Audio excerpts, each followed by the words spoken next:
Yaponlar Turkistonda xalifalik qurmoqchi ekanligini bilarmidingiz? Keling bugun bu haqida gaplashamiz. Meiji davrida 1900-yillardan keyin Yaponiya shunchalik kuchayib ketdiki, o'zini oltin davrlarini o'tkazdi. Haqiqatan ham eng katta kuchga aylandi Meiji davridan keyin, uning islohotlaridan keyin. Va o'z navbatida uning eng katta dushmanlaridan biri Yaponiya har doim eng katta raqibi bu Xitoy bilan Rossiya ko'rardi va shu sababli u davrda Turkiston Rossiyani qo'l ostida edi va Yaponiya Turkistondan foydalanmoqchi bo'ldi. Qanday qilib deysizmi? U yerga xalifalik qurmoqchi edi. U davrlarda albatta Usmoniylar imperiyasi qulatilingan edi va Yaponiya o'yladiki, Abdulhamid Xonning nabirasi Abduqodir Afandini Turkistonga xalifa qilishimiz kerak.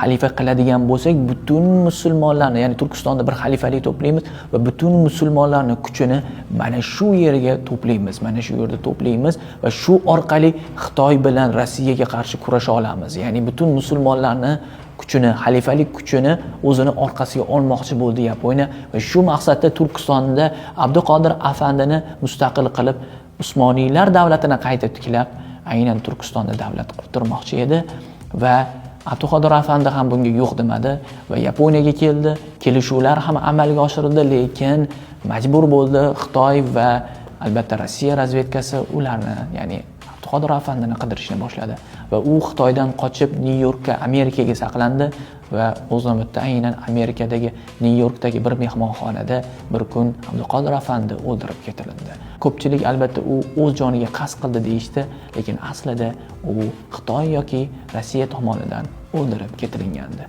va bu xalifalik orzusi ham Abduqodir Afandi o'lgandan keyin o'z nihoyasiga yetdi.